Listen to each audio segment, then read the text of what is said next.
Swiss ఛాలెంజ్పై high court ఇచ్చిన తీర్పు రాష్ట్ర ప్రభుత్వానికి కనువిప్పు కలిగించాలి.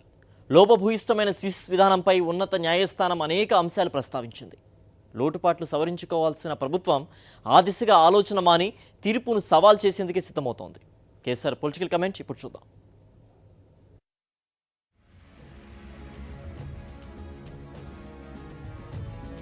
ఆంధ్రప్రదేశ్, తెలంగాణ రాష్ట్రాల ఉమ్మడి హైకోర్టు స్విస్ ఛాలెంజ్ పద్ధతిపై ఇచ్చిన తీర్పును అభినందించాలి. తీర్పు ఇవ్వడమే కాకుండా జడ్జి రామచంద్రరావు తీర్పులో ప్రస్తావించిన అంశాలు, లేవనెత్తిన ప్రశ్నలు ఖచ్చితంగా ప్రజల తరఫున న్యాయమూర్తులు కొన్నిసార్లైనా నిలబడతారనడానికి మంచి ఉదాహరణగా కనిపిస్తుంది. ఎందుకంటే ఏపీ ముఖ్యమంత్రి చంద్రబాబు విషయంలో కోర్టులు అనుసరించే వైఖరిపై కొందరు విమర్శలు చేస్తుంటారు. చంద్రబాబుకు కానీ ఆయన ప్రభుత్వానికి కానీ వ్యతిరేకంగా తీర్పులు ఇవ్వడానికి కోర్టులు వెనకాడుతుంటాయన్న ప్రచారం ఒకటి ఉంటుంది. అందులో నిజం ఉందో లేదో తెలియదు, కానీ అలాంటి ప్రచారం వల్ల న్యాయ వ్యవస్థకు కొంత అప్రతిష్ట వచ్చిందన్న భావన ఉంది. కానీ అది అన్ని సందర్భాల్లో కరెక్ట్ కాదని ఈ తీర్పు రుజువు చేసింది. న్యాయ వ్యవస్థ నిబద్ధతను ఈ తీర్పు నిలబెట్టిందని చెప్పాలి. అందుకు జడ్జి గారికి అభివాదం చేయాలి. జడ్జి తన తీర్పులో ఏదో కావాలని చేసినట్లు కాకుండా మొత్తం స్విస్ ఛాలెంజ్లోని లొసుగులను విశ్లేషించి చూపించారు.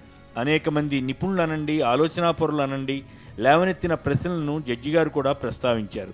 ఉదాహరణకు స్విస్ ఛాలెంజ్ అంటే ఏదో ఒక కొత్త విషయంపై బిడ్ను సుమోటోగా ప్రతిపాదించడం కదా అన్న సందేహం వచ్చింది.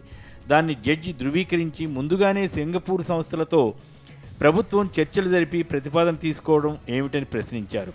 కీలకమైన ఆదాయ వివరాల గురించి కోర్టు నిష్కర్షగా ప్రశ్నించింది. లండన్ కోర్టులో మధ్యవర్తిత్వం ఏమిటని ఆశ్చర్యం వ్యక్తం చేసింది. ఇవన్నీ ప్రసార మాధ్యమాల్లో కానీ సోషల్ మీడియాలో కానీ విస్తారంగా జరిగిన చర్చల సారాంశమే. కానీ ఏపీ ప్రభుత్వం ఏకపక్షంగా తీసుకున్న పలు నిర్ణయాల ఫలితమే ఈ వివాదం. ఇది స్వయంకృతాపరాధంగా భావించాలి. అయినా ప్రభుత్వానికి జ్ఞానోదయం అయినట్లు కనిపించడం లేదు. మంత్రి నారాయణ దీనిపై అప్పీలుకు వెళ్తామని అంటున్నారు తప్ప ఇందులోని లోటుపాట్లను సరిచేసుకుంటామని చెప్పడం లేదు. మరో మంత్రి పుల్లారావు అయితే హైకోర్టుకు వెళ్లిన వారి వెనక ఎవరున్నారో చూస్తామని బెదిరిస్తున్నారు.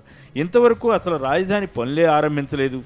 ఓటుకు నోటు కేసు ముఖ్యమంత్రి చంద్రబాబును ఎంత ఇబ్బంది పెట్టిందో తెలియదు, కానీ తాత్కాలిక సచివాలయం అంటూ హడావుడి చేసిన ఫలితంగా ప్రజలపై మాత్రం 600-700 కోట్ల భారం పెట్టింది.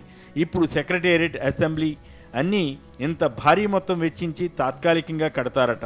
మళ్ళీ మరికొన్ని 100 కోట్లు శాశ్వత భవనాలకు వెచ్చిస్తారట. పోనీ సింగపూర్ కంపెనీలతో వాటిని నిర్మిస్తున్నారా అంటే అదేమీ కాదు. రియల్ ఎస్టేట్ వెంచర్ వేసి వాటిని అమ్ముతారట. ఏపీ ప్రభుత్వం రాజధాని పేరుతో నడుపుతున్న రియల్ ఎస్టేట్ వ్యవహారాలకు హైకోర్టు ఇచ్చిన తీర్పు ఇబ్బంది కలిగించే అంశమే. కానీ ప్రభుత్వానికి ఇది మంచి అవకాశం. చంద్రబాబు నాయుడు తన చిత్తశుద్ధిని రుజువు చేసుకోవడానికి దీన్ని ఒక మార్గంగా తీసుకుని సింగపూర్ ఊబి నుంచి బయటకు వచ్చి ఒకవేళ అక్కడ రియల్ ఎస్టేట్ చేయదలిచిన పారదర్శక రీతిలో బిడ్డింగ్ పెట్టడం మంచిది. లేకుంటే చరిత్రలో ఆయన రాజధాని నిర్మించడం ఏమో కానీ ప్రజలకు మాత్రం చేదు అనుభవాలను మిగిల్చే ప్రమాదం ఉంది.